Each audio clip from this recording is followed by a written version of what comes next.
हा झालंच. तर आता आपण बघणार आहोत पेन्शन मॅनेजमेंट मॉड्यूल. याच्या आधी आपण HRM पेरोल बघितला आणि त्यानंतर आता आपण बघणार आहे पेन्शन मॅनेजमेंट मॉड्यूल. नगर परिषद आणि नगर पंचायतीमध्ये काही जे एम्प्लॉई असतात ज्यांचे रिटायरमेंट झालेले असतात, जे पेन्शनसाठी अवेलेबल असतात, पेन्शनसाठी अवेलेबल असतात, त्यांची एंट्री आपल्याला HRM पेरोल मध्ये घ्यावी लागते. त्यानंतर आपण हे पेन्शन मॅनेजमेंट मॉड्यूल रन करू शकतो. त्यासाठी सर्वप्रथम आपला जो एम्प्लॉई आहे तो HRM पेरोल मधल्या एम्प्लॉय मास्टरचा निगडीत असायला हवा. त्याच्यामध्ये त्याची एंट्री असायला हवी आणि त्याचं सेपरेशन केलेलं असायला. सेपरेशन इन द मीन्स त्यांची रिटायरमेंट केलेली असेल, सिस्टम मध्ये त्याची एंट्री केलेली असली पाहिजे. तर आता आपण बघणार आहोत पेन्शन मॅनेजमेंट. त्याच्यामध्ये आहेत मास्टर मध्ये पहिला मास्टर आहे पेन्शन मास्टर. तिथे म्हणजे पेन्शनसाठी कोण कोण अवेलेबल आहे त्याची सगळ्यांची डिटेल दिसते. त्यानंतर येते ट्रान्झॅक्शन्स मध्ये पेन्शनचं आपण कॅल्क्युलेशन करतो, म्हणजे किती पेन्शन कॅल्क्युलेट होणार आहे. त्यानंतर त्या पेन्शनचं बिल प्रोसेस करतो आणि त्याचं अकाउंट अप्रूव्ह करतो.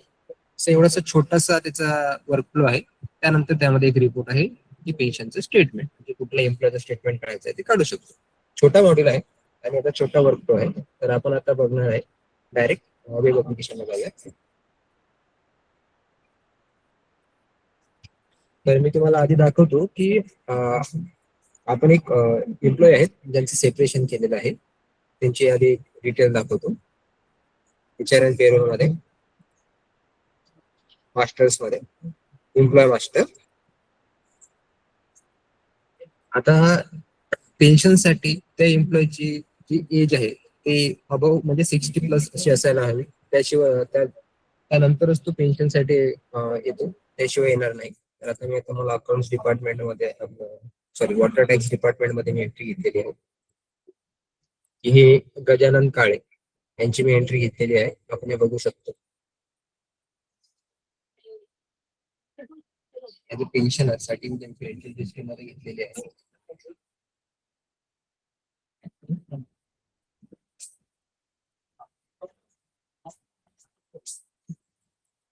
त्यानंतर आपण जाणार आहे त्याच्या आपल्याला जे डिटेल्स बघायचे आहेत सेपरेशनचे, ते आहेत आपल्या एम्प्लॉयमेंट डिटेल. त्या फॉर्मवरती आपण ते डिटेल्स फिल करतो. तर आपण डायरेक्ट त्या फॉर्मवर जाऊया.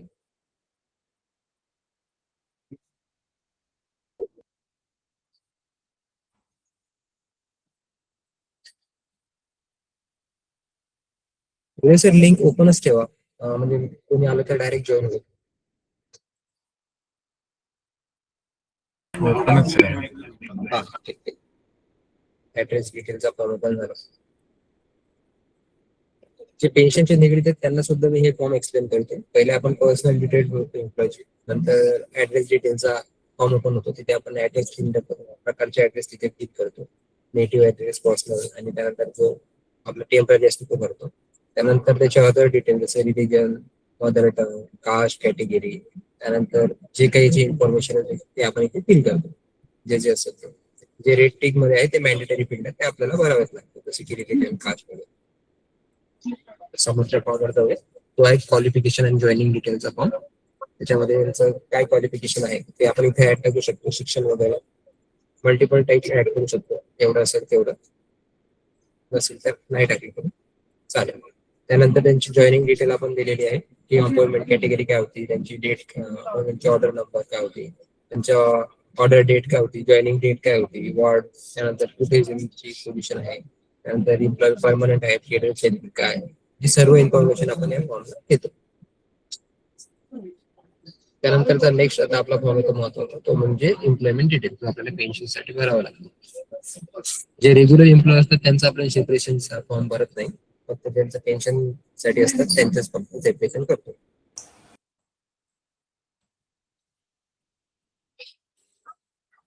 जसं की आपला फॉर्म ओपन होईल एम्प्लॉयमेंट डिटेल नावाचा. त्याच्यामध्ये बघा त्यांचं पूर्ण डिटेल्स ऍज इट इज आपण फिलअप केलेले आहे. आणि जो मेन फॉर्म आहे तो आहे आपला एक्झिट डिटेल. ज्यांचं कोणाचं सेपरेशन, ज्यांचं कोणाचं रिटायरमेंट झालं त्यांना, त्यांच्यासाठी आपण हा फॉर्म भरतो. इथे आपण सेपरेशनचे वेगवेगळे प्रकार दिलेले आहेत. टर्मिनेशन झालं आहे, रेजिग्नेशन दिलेलं आहे, रिटायरमेंट झालेलं आहे, मेडिकल रिटायरमेंट आहे, व्हॉलंटियर आहे की रेग्युलर आहे, अशा प्रकारचे ते आपण दिलेले आहेत, ते तुम्ही यूज करू शकता. आणि यांचं रिटायरमेंट घेतलेलं आहे, त्यांचं डेट ऑफ सेपरेशन 1/4/25 घेतलेलं आहे. त्यांचा नंबर ऑफ सर्व्हिस जी आहे त्यांची 36 वर्षाची सर्व्हिस झालेली आहे आणि इथे पीटीओ नंबर त्यांचा टाकावा लागतो. एवढं टाकल्यानंतर सेव्ह केल्यानंतर त्यांची सेलिब्रेशन प्रोसेस झालेली आहे. त्यानंतर नेक्स्ट फॉर्म होता बँक डिटेलचा. बँक डिटेल मध्ये तुम्हाला काय काय त्यांची इन्फॉर्मेशन टाकायची आहे, म्हणजे कुठल्या बँक मध्ये त्यांचे जे पेन्शन आहे ते जमा होईल ते बँक डिटेल्स इथे टाकावं लागतं. एवढं झालं सेव्ह करावं लागतं. हे झालं की आपल्या एम्प्लॉय मास्टर हा झाला. म्हणजे आपल्याला जरी पेन्शन जरी रन करायचं असेल तरी सुद्धा त्या एम्प्लॉयची एंट्री आपल्याला HR पेरोल मध्ये एम्प्लॉय मास्टर मध्ये करावी लागेल. हा झाला फर्स्ट टप्पा. आता बघणार आहे आपण पेन्शन मधला पहिला मास्टर, एक मास्टर दिलेला आहे आपण, म्हणजे दिलेला आहे आपण पेन्शन मास्टर. आता याच्यामध्ये कसं आहे, याच्या आधी कोणाकोणाचे पेन्शन आपण केले ते पण बघू शकतो आणि नवीन पेन्शन इथे ऍड करावं लागतं. ते मी तुम्हाला दाखवतो.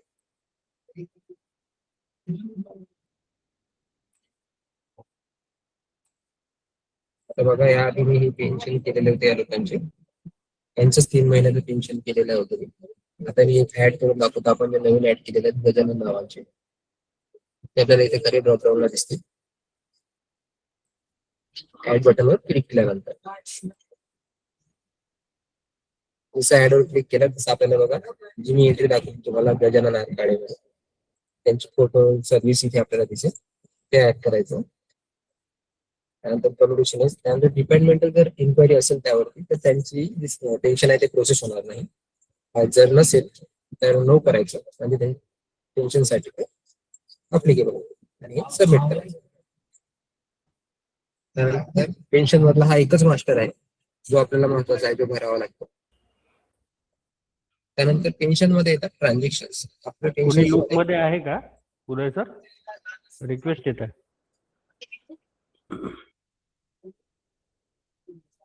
त्यानंतर पेन्शन मध्ये बघतोय आपण त्याचे ट्रान्झॅक्शन. त्यानंतर पेन्शन मधला पहिला ट्रान्झॅक्शन आहे पेन्शन कॅल्क्युलेशन, म्हणजे त्यांच्यासाठी जे पेन्शन कॅल्क्युलेशन होतं ते आपण कसं होतं इथं बघूया.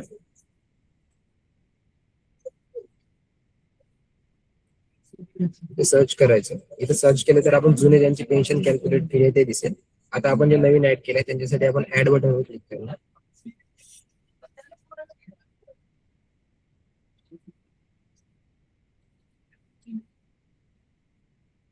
आता इथे बघा ज्या मंथचं आपण आता पेन्शन कॅल्क्युलेट करणार तो मंथ इथे ऑटोमॅटिकली येणार, त्याचं वर्ष येणार. त्यानंतर ते सेपरेशन कधीपासून झालंय हे आपण इथे सिलेक्ट केल्यानंतर म्हणजे एप्रिल 2025 पासून ते आतापर्यंत त्यांचे सेपरेशन झालेले असेल त्याला सर्च करतो. तर माझ्याकडे एक पेन्शनरी फाउंड झालेला आहे. ओके, त्यानंतर मी एम्प्लॉय पेन्शन मध्ये क्लिक करतो. इथे मला एम्प्लॉयची डिटेल दिसेल. जर का समजा मला यांची जसं की आता HR पेरोल मध्ये जसं सॅलरी करतो आपण त्यावेळेस होल्डर टाकतो, तसंच सुद्धा आपण पेन्शन सुद्धा होल्डर टाकू शकतो. हा जो पेन्शनरी डिटेलचा फॉर्म आहे इथे जे काही पेन्शनरी असते त्यांचं नाव एक ड्रॉपडाऊन येतील. मी एक घेतलं तर मी एकच आला, पण जर का मी इथे याला क्लिक केलं तर यांचे जे पेन्शन आहे ते होल्डर जाते. त्यामुळे हा थोडासा आवर्जून भरावा फॉर्म. याच्यामध्ये जर तुम्ही क्लिक केलं तर त्याची सॅलरी होणार, म्हणजे पेन्शन होणार नाही, सॉरी.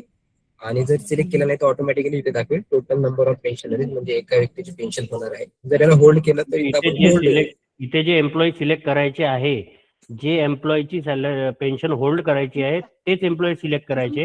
अन्यथा जर कोणाची पेन्शन होल्ड करायची नसेल तर इथे एम्प्लॉई सिलेक्ट करायचाच नाही. डायरेक्ट इथे सेव्ह बटनवर क्लिक करायचं. त्यानंतर त्याचा पॉपअप येईल. कोणाची सॅलरी आपण म्हणजे पेन्शन आपण होल्डर ठेवलेली नाही आणि याला प्रोसेस करूया. त्यानंतर पेन्शन कॅल्क्युलेशन प्रोसेस झाली. आपण इथे सर्च करून बघू शकतो. त्यांचं नाव आता खाली आलं असेल, इथं नाव आलं आहे. आता हे आता पेन्शन कॅल्क्युलेशन आपलं झालेलं आहे. त्यानंतर आता पेन्शन कॅल्क्युलेशनच्या अगेन्स्ट आपण आता याचं बिल प्रोसेस करणार आहे.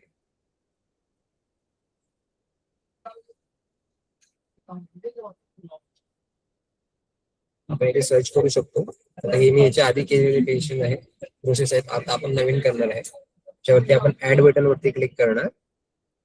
ते गेल्यानंतर तो ऑटोमॅटिकली ते बघा 2 पेन्शन होते. एकाची मी आधीच पेन्शन केलेली आहे, आता एक नवीन आलेले आहेत. इथे आपल्याला त्यांचं नाव दिसेल. त्यानंतर त्यांचं इथं अमाऊंट दिसेल, टोटल पेएबल अमाऊंट त्यांना किती आहे पेन्शनचं. त्यांचं वर्ष आणि त्यांचा महिना इथे दिसेल आपल्याला ऑटोमॅटिकली. आणि मी एकाची आधीच केलेली आहे पेन्शन या महिन्याची, म्हणून ते इथे फक्त नंबरही दिसत आहे, पण सध्या पेन्शन ही एका व्यक्तीचीच होत आहे. जर मी त्यांना होल्डवर टाकलं असतं तर ते होल्ड मध्ये आले असते, त्यांची पेन्शन आपण बिल केव्हा होतं. तर आता आपण यांचं बिल जनरेट करूया. आता पेन्शनचं बिल जनरेट झालेलं आहे आपल्या.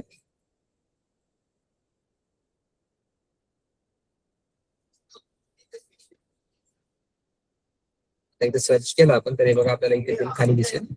फेब्रुवारीचं आपण आपलं बिल केलेलं आहे, आजच्या तारखेचं आपण बिल केलेलं आहे. त्याच्यानंतर येतं पेन्शन मधलं लास्ट जे आहे ट्रान्झॅक्शन ते आहे अकाउंट अप्रुव्हल. जे आपण बिल प्रोसेस केलेलं आहे पेन्शनचं ते इथे अप्रुव्हल साठी. आता इथे तुम्हाला ऍड बटनवर क्लिक करावं लागेल. ऍड बटनवर क्लिक केल्यानंतर ते महिना वगैरे विचारणार, म्हणजे ऑटोमॅटिकली डेटा पेज होणार. तुमचा बिल नंबर विचारेल, तुम्ही सर्च जरी कराल तरी तो ऑटोमॅटिक येईल आणि इथे टोटल पेएबल अमाऊंट येईल. इथे तुम्हाला जे पेमेंट दिसत बिल प्रोसेस करायच्या वेळेस पेन्शनचा अमाऊंट इथे दिसेल. त्याच्यामुळे तुम्हाला तुमची पेमेंट असेल ती इथे टाकावं लागेल.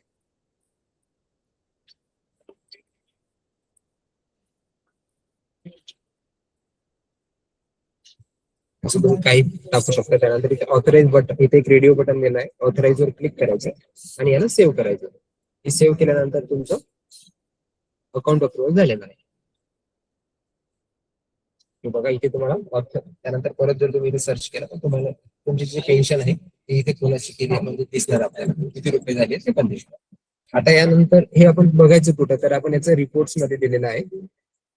पेन्शन मध्ये याचे रिपोर्ट दिलेले आहेत. जसा की आता हा पेन्शन रिपोर्ट बघतोय मी,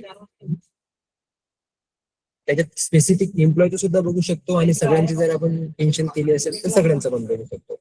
आता आपण एकाचीच केलेली आहे, गजानन आरकाडे यांचीच केलेली आहे. आपण यांचं जनरेट करूया.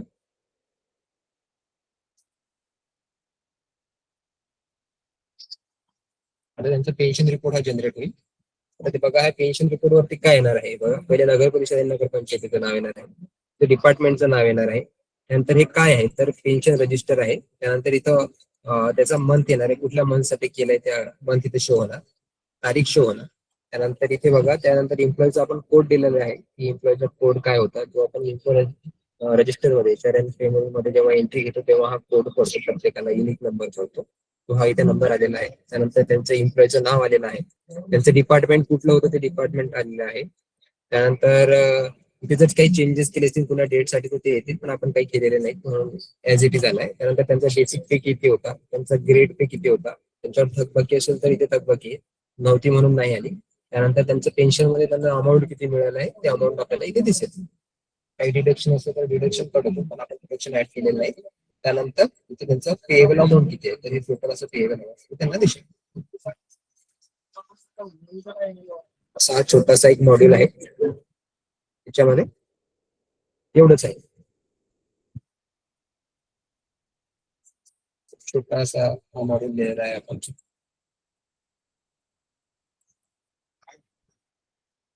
ते आपण मंथ वाईज सुद्धा रिपोर्ट काढू शकतो त्यांचा, तो पेन्शन स्टेटमेंटचा रिपोर्ट आहे.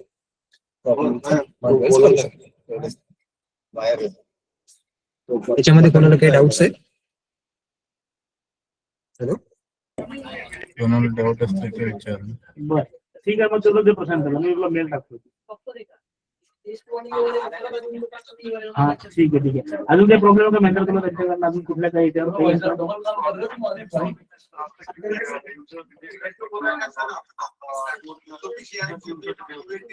पेन्शन रिलेटेड कोणाला डाऊट आहे तुम्हाला सर आजचे बी रेकॉर्डिंग म्हणावे. कोणाला काही डाऊट असतील ते विचारू शकता. तुम्ही पण बोलू शकता ना, सिटीजन सर हॅलो बोला ना. सर एक इश्यू होता थोडा छोटासा आहे का नफा आस्थापनेच्या कर्मचाऱ्यांचं घ्यायचं आहे की संवर्गाच्या कर्मचाऱ्यांचं घ्यायचं आहे पेन्शनच्या याच्यासाठी? आता पेन्शन मिळते नगरपालिका डिपेंड करून की पेन्शन द्यायचं कोणाचं आहे. नगरपालिकेतून ज्या लोकांची सॅलरी प्रोसेस होते आणि नगरपालिकेच्या पेरोलवरून ज्यांची पेन्शन प्रोसेस होते त्या सर्वांना इथे घ्यायचं आहे. फक्त कॉन्ट्रॅक्च्युअल एम्प्लॉई नाही. कॉन्ट्रॅक्च्युअल एम्प्लॉईचा पेमेंट कोण करतं? कॉन्ट्रॅक्टर करतो. ओके सर, ओके चल, हो सर, थँक्यू सर. क्लिअर आहे. तुमच्या आस्थापनेवरील तुम्ही जेवढ्या कर्मचाऱ्यांचे करता, स्थायी असो, अस्थायी असो, कॅडर असो, नॉन कॅडर असो, ज्या कर्मचाऱ्यांचं नगरपालिकेतून आस्थापना विभागातून सॅलरी प्रोसेस करता आणि ज्या एम्प्लॉयची तुम्ही पेन्शन प्रोसेस करता, ते सर्व इथे येणार. Okay okay sir, thank you so much. एवढंच आहे मॉड्यूल मध्ये, सर्वात छोटा मॉड्यूल आहे आणि छोटा वर्कफ्लो आहे. रेकॉर्डिंग सर्व मॉड्यूल झाल्यानंतर तुम्हाला पाठवण्यात येईल, मेलवरती सर्वांना उपलब्ध होईल. त्याची आम्ही लिंक सुद्धा शेअर करू. हॅलो, आपले जे पेन्शन धारक आहेत जुने, त्यांची माहिती डेटा एंट्री मधून घ्यायची का त्या मास्टर मधून घ्यायची? त्याच्यामध्ये मास्टर काय म्हटलं सर, समजलं नाही, पुन्हा एकदा रिपीट करा. पेन्शनर्स जे आहेत, पेन्शनर्स आता सध्या हा, जे एम्प्लॉई नाही आहेत समजा आपले, पण आता पेन्शन घेत आहेत, एम्प्लॉई नाही आणि पेन्शन घेतात म्हणजे रिटायर्ड, यापूर्वी रिटायर्ड झालेले आहेत लोक, डेटा हा, आपल्याकडे तरी सुद्धा त्यांची entry द्यावी लागेल. हे रिटायर जरी झाले तरी ते आपले एक्स एम्प्लॉई झाले ना. हो बरोबर आहे. त्यांची डेटा एंट्री कुठून करायची हा विषय आहे. Data entry master employee master HR and payroll department मध्ये जे एम्प्लॉई मास्टर आहे तो फॉर्म कॉमन आहे HR पेरोल साठी आणि पेन्शन साठी. HR पेरोल मध्ये जो एम्प्लॉई फॉर्म आहे त्यामधला जो एक्झिट डिटेलचा फॉर्म आहे तेवढा फॉर्म जर सोडला तर तो एम्प्लॉई रेग्युलर झाला आणि तो फॉर्म फिलअप जर केला तर तो झाला एक्स एम्प्लॉई म्हणजे पेन्शनर. एखाद रनिंग करंट एम्प्लॉई जर पुढच्या महिन्यामध्ये जर रिटायर होत असेल तर तो या महिन्यापर्यंत रेग्युलर एम्प्लॉई म्हणून राहील आणि त्या एम्प्लॉई मास्टरच्या फॉर्म मध्ये एक्झिट डिटेल राहणार नाही. पुढच्या महिन्यात तो जेव्हा रिटायर होईल तेव्हा त्याचा एक्झिट डिटेलचा जो फॉर्म आहे तेवढा फिलअप करून त्याची पेन्शन प्रोसेस चालू करण्यात येईल. आता 10 वर्ष अगोदर जर एखादा एम्प्लॉई रिटायर झालेला असेल आणि त्याची 10 वर्षापासून जर नगरपालिका पेन्शन करत आहे तर त्याला आता आपल्या एम्प्लॉई मास्टर फॉर्म मध्ये पूर्ण डेटा एंट्री करावी लागेल, एक्झिट डिटेल पण भरावी लागेल आणि तो डायरेक्ट पेन्शन साठी उपलब्ध होईल.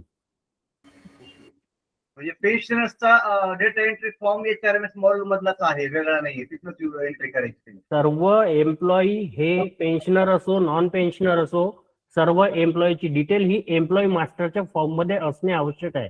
सिस्टीम मध्ये त्याचा रेकॉर्ड गेला पाहिजे ना पहिले, कारण की त्या सगळ्यांची इन्फॉर्मेशन ही एम्प्लॉय रजिस्टरवर येणार आहे आपल्या, म्हणजे आपल्याकडे एक त्याचा जो एम्प्लॉई आयडी जनरेट होतो ना सर, त्या एम्प्लॉई आयडीच्या अगेन्स्ट मध्ये जर एक्झिट डिटेल भरली तर तो पेन्शनर झाला, एक्झिट डिटेल नाही भरली तर तो रेग्युलर एम्प्लॉई झाला. फॉर्म कॉमन आहे दोघांसाठी पण. त्याचा एक आपण आयडी क्रिएट करतो. तो सिस्टीम मध्ये जर एम्प्लॉई गेलाच नाही तर त्याची पेन्शनरचा विषयच येत नाही. म्हणून आपल्याला त्या फॉर्म वरती सर्व एम्प्लॉई घ्यावं लागेल, पेन्शनर नॉन पेन्शनर सर्व. कॉमन फॉर्म आहे सर्वांसाठी. आणि ज्या आपल्या सर्व्हिसेस ज्या आहेत HRMS मधल्या, त्याच्यासाठी जो आयडी तयार होतो त्या आयडी लॉग इन करायचा का त्यांनी? प्रत्येक एम्प्लॉई जेवढा नगरपालिकेत एम्प्लॉई आहे प्रत्येक एम्प्लॉईचा आयडी असणे आवश्यक आहे. त्या एम्प्लॉईच्या आयडी मधूनच त्याला त्याच्या सर्व्हिसेस घेता येईल. ऍडमिन युजर किंवा HODच्या युजर मधून एखाद्या कर्मचाऱ्याच्या क्लर्कचा सर्व्हिस तो अप्लाय नाही करू शकत ना. ऑफलाईन कसं करतो आपण, ज्याला लिव्ह अप्लिकेशन करायची आहे तो स्वतः लिहितो ना. HOD तर लिहून देत नाही अप्लिकेशन, बाबा हे अप्लिकेशन घे मी तुझ्या वतीने लिहितो आणि सबमिट करतो. वैयक्तिक आयडी मधूनच ती अप्लाय केल्या गेली पाहिजे.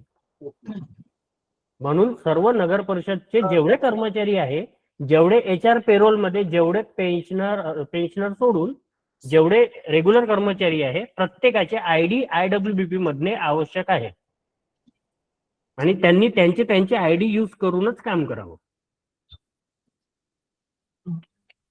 सर ह्याच्यामध्ये असा एक विषय होता, चीफ ऑफिसरचं डेझिग्नेशन येत नव्हतं एम्प्लॉई मास्टर मध्ये. चीफ ऑफिसर जे आता पेरोल मॉड्यूल मध्ये चीफ ऑफिसर ऍड करायला लागतील ना पेमेंट साठी.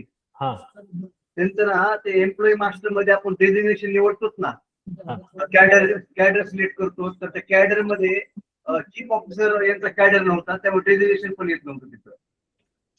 अच्छा, ओके, ठीक आहे सर, चेक करून घेऊ. जर तसा काही इश्यू असेल तर डेव्हलपरला सांगून तसं ऍड करून घ्यावं लागेल. म्हणजे आता आमच्याकडे ना आम्ही डेझिग्नेशन चेक केले, हा एक तर सीओ कॅडर म्हणजे कॅडरच नाहीये त्यांचा हा. त्या ठिकाणी, म्हणजे ऍडच नाही, डेझिग्नेशन पण नाहीये. आणि तसं आमच्या सीओचं हे जे पद आहे हे कॅडरचं पद आहे ना? कॅडरचं पद आहे, ते कॅडर उपलब्ध नाहीये, कॅडर मध्ये पद नाहीये ते. सिस्टीम मध्ये नाहीये. हा, सिस्टीम मध्ये नाहीये. ओके, ठीक आहे सर, चेक करून घेऊ. जर नसेल तर अपडेट करून घेऊ. आणि दुसरं हे ड्रायव्हरचं पण डेझिग्नेशन नाहीये, मिस्त्रीचं नाही, हवालदार नाही, डेझिग्नेशन मिसिंग आहे त्याच्यामध्ये. ओके, ठीक आहे सर, जशा रिक्वायरमेंट असेल त्यानुसार आपल्याला ते ऍड करता येईल. नाही म्हणजे तुम्हाला ते कळवावं लागेल का रेकॉर्डवर? हो हो हो, कळवावं लागेल. तुमच्या SSC थ्रू तसं कळवून द्या आम्हाला, आम्ही तशी प्रोव्हिजन करून देऊ. आणि दुसरा विषय मी आपल्याला बोललो होतो टेलिफोनी, की ज्यांचे जे ऑलरेडी युजर आहेत आणि त्यांचा आता एम्प्लॉई तयार केलाय आपण, एम्प्लॉई आयडी, त्यांच्या मोबाईल नंबरने लॉग इन करता येत नाहीये युजरला. नाही, तो मिसमॅच होत आहे, तो जेनेरिक इश्यू आहे, तो नोन इश्यू आहे. डेव्हलपमेंट काम करतंय त्यावरती. आय थिंक हा विषय डिस्कस पण झालेला होता. हा इश्यू मी शेअर केला होता, त्याच्यावर तुमच्याच SSC मार्फत मी डिस्कस केलेला होता हा विषय. हो येस, मीच तुम्हाला बोललो होतो. येस, हा, आपलं बोलणं झालं आहे आय थिंक यावर. मी तुम्हाला बोललो पण होतो. नोन इश्यू आहे हा. हा,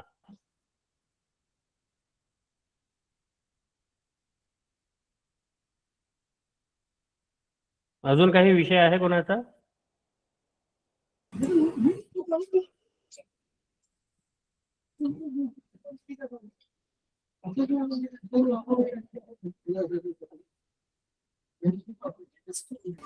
प्रोडक्शनवर गो लाईव्ह करायला हरकत नाही मॉड्यूलला, नाही सेटअप करून? नाही, काही प्रॉब्लेम नाही. सर्व डिटेल घेऊन जर सिस्टीम मध्ये एंट्री केली तर काही प्रॉब्लेम नाही. तुम्ही एंट्री घेऊन बसलात सिस्टीम मध्ये आणि तुमच्याजवळ तुमच्या टेबल समोर इनकम्प्लीट इन्फॉर्मेशन असेल आणि वेळेवर धावपळ करून जर इन्फॉर्मेशन कलेक्ट करायची आहे, त्यावेळी सिस्टीम मध्ये तेवढा डेटा सेव्ह होत नाही, तो तिथून बाहेर फेकला जाईल. आणि एकदा त्याचा जो तुमचा आधार नंबर आहे तो सिस्टीम मध्ये पडल्यानंतर जर तुम्ही फॉर्म कम्प्लीट न करता जर बाहेर पडलात तर तो आधार नंबर रिपीटेडली घेत नाही. तुम्हाला ती एंट्री कम्प्लीट करावी लागेल. म्हणून जो आपल्या एम्प्लॉय मास्टर मध्ये जेवढ्या फील्ड्स आहेत तेवढ्या फील्डचा डेटा तुमच्या टेबलवर रेडी पाहिजे. त्यानंतर तुम्ही त्याची डेटा एंट्री करा. त्यावरती पण आम्ही सोल्युशन देणार आहे. काम चालू आहे त्यावर, डेव्हलपमेंट एफर्ट्स आहेत, त्यावर काम चालू आहे. तो फॉर्म जो आहे ना आपला एम्प्लॉय मास्टरचा, फॉर्म आपण फिलअप करत असताना त्याचे पार्ट्स आहेत, बरोबर आहे, पार्ट्स आहेत. आपण असं त्या फॉर्मला अर्धा इनकम्प्लीट सोडून जर गेलोत ना, डायरेक्ट स्टार्टिंग पासून चालू होतं फॉर्म फिलअप करायला. मी आता तेच तर बोललो ना सर, तुमच्या सांगायच्या अगोदर मीच सांगितलं ते. आणि मग ते सबसेटचा फॉर्म युज करून पण काम चालेल ना? सबसेटचा फॉर्म पण दिलाय, सेम आहे. सबसेट फॉर्म मध्ये तुम्हाला फक्त जेवढ्या मॅन्डेटरी फील्ड्स आहेत ना तेवढ्या दिलेल्या आहेत, तेवढा फॉर्म भरून तुम्ही समोर जाऊ शकता. पण तुम्ही डिटेल फॉर्म भरायला पाहिजे असं मला वाटते. जेवढी डिटेल अवेलेबल आहे, फक्त करायचं म्हणून असं करू नका. जेवढी डिटेल तुमच्याकडे अवेलेबल आहे ना तेवढी त्या मास्टर फॉर्म मध्ये टाका ना. समोर चालून काही प्रॉब्लेम येणार नाही. ही गोष्ट राहिली आहे, ती राहिली आहे. हॅलो सर, आता HR आणि पेरोल मॉड्यूल आता सुरू झालंय आपलं, पण आपण याच्या पूर्वी युजर क्रिएट केलेत ऑलरेडी काही कुठे? IWP सिस्टीम मध्ये. हो, ते युजर जे क्रिएट केलेले आहेत ना त्यामध्ये पण एक इश्यू असा आहे की जे सिस्टीम मध्ये आता 5-10 युजर क्रिएट आहे आणि आता पुन्हा जर तुम्ही तेच युजर इकडे क्रिएट कराल तर तो ओव्हरलॅपचा इश्यू आहे. त्यावरती काम चालू आहे सध्या. तुम्ही जेवढ्या IWP मध्ये युजर क्रिएट आहे तेवढे युजर सोडून बाकीच्या एम्प्लॉईची डिटेल ऍड करा. तोपर्यंत आम्ही हा इश्यू तुम्हाला सॉल्व्ह करून देतो. आम्हाला असं करायचं आहे, ऐका मॅडम, आम्हाला असं करायचं आहे की जे ऑलरेडी एक्झिस्टिंग युजर आहे त्याचा डेटा इकडे फेच झाला पाहिजे. असा हा नोन इश्यू आहे. आम्हाला त्यावर आम्ही काम करतोय. नाही सर, क्युअर विचारते मी, तुम्हाला नोन आहे की नाही मला माहित नाही. आता जे म्हणजे आमचे IWP युजर्स आहेत ऑलरेडी ते सोडून बाकीच्यांची एंट्री आम्ही HR आणि पेरोल घ्यायची ना? करा, हो करा, तेवढी करून सध्या तेवढी करा. ठीक आहे, आम्ही केली युजर्सची पण एंट्री परत, कारण ते युजरची सगळे कंपल्सरी करायची होती, आम्ही केली ऑलरेडी एम्प्लॉई म्हणून. बर, त्याला काही इश्यू येणार नाही ना, आता आम्ही ऑलरेडी केलेली आहे युजरची. ठीक आहे ना सर. हर्षल सर, आमची एक रिक्वेस्ट अशी होती हा सर बोल. की जो आपला डेटा एंट्रीचा जो फॉर्म आहे तो बराच लेंदी आहे, बरोबर? हा. तर त्यामध्ये जर मॅन्डेटरी फील्डची संख्या जर का कमी केली तर थोडं क्विक इन्फॉर्मेशन भरून लगेच तेवढं मॉडेल आपल्याला सुरू करता येईल. तर त्यासाठी आपण सबसेट फॉर्म दिलेला आहे ना, त्या कोणता? समोर subset form. Okay okay. Subset form मध्ये जेवढ्या रिक्वायर्ड फील्ड्स आहेत ना तेवढ्याच दिलेल्या आहेत.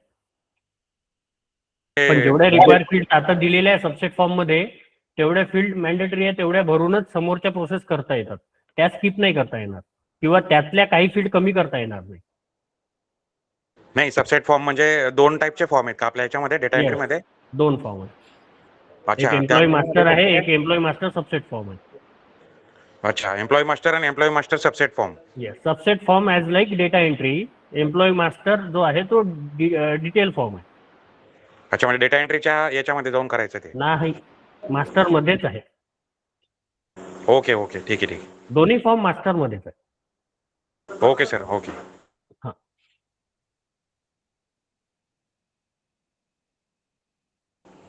सर, याचं मॅन्युअल आणि व्हिडिओ लिंक शेअर करता आली तर बरं होईल Yes, लवकर. yes, मिळेल सर. अजून काही प्रश्न आहे कोणाला? सर हं. म्हणजे आता हे झालं एंड युजरचं ट्रेनिंग झालं समजा आता आहे, म्हणजे जे यूज करणार त्यांचं ट्रेनिंग झालं. तर आता आमचं पण एक हवं ट्रेनिंग छोटस म्हणजे अर्धा पाऊण तासाचं, की राईट्स वगैरे कसे असाइन करायचे आता जे ऑलरेडी केले त्यांना, आणि जे पुन्हा HR आणि पेरोलने ऍड होणार त्यांना. म्हणजे मे बी झालं सर पण पुन्हा एकदा आवश्यकता आहे सर, ऍटलिस्ट मला तरी. एवढ्या हे आता जसं ट्रेनिंग झालं तशा ट्रेनिंगची म्हणताय की फक्त एम्प्लॉई कसे क्रिएट करायचे ते म्हणताय, युजर क्रिएशन? नाही, पूर्ण मॉड्यूलच नाही म्हणते सर, ऍडमिन लॉगिन जे काम करणार ना त्यांच्यासाठी म्हणते मी. हो हो. त्यांना युजर आणि रोल मेनू मॅपिंग कशी करायची ते बघा. तुम्हाला फक्त युजर क्रिएट कसं करायचं, रोल मेनू मॅपिंग कसं करायचं हेच पाहिजे का? हो सर. तेवढं तुमचं डिस्ट्रिक्ट SSC देईल ना मॅडम. मग तुमचं डिस्ट्रिक्ट कुठलं सांगा? पुणे सर. पुणे. ठीक आहे ठीक आहे, कळवतो मी त्यांना, ते तुम्हाला कॉन्टॅक्ट करतील. श्वेतेश मून म्हणून आहेत, त्यांना कॉन्टॅक्ट करा. हो हो हो.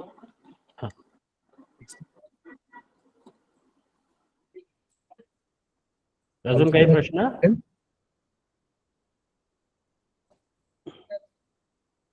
मॉड्यूल आम्ही युज करायला चालू करूत ना प्रत्यक्ष, त्यावेळेस आणखी रन टाइम काही येतील गोष्टी, मग त्यावेळेस आणखी काही इश्यू येतील. सध्या तर काय आता आणि वर्कआउट चालू, ऑपरेशनलाइज झालेलं नाही. जे तुम्हाला रन टाइम इश्यू येतील सर त्याचे तिकीट रेज करा, त्यावरती आपण सोल्युशन देऊ. Yes yes. येस.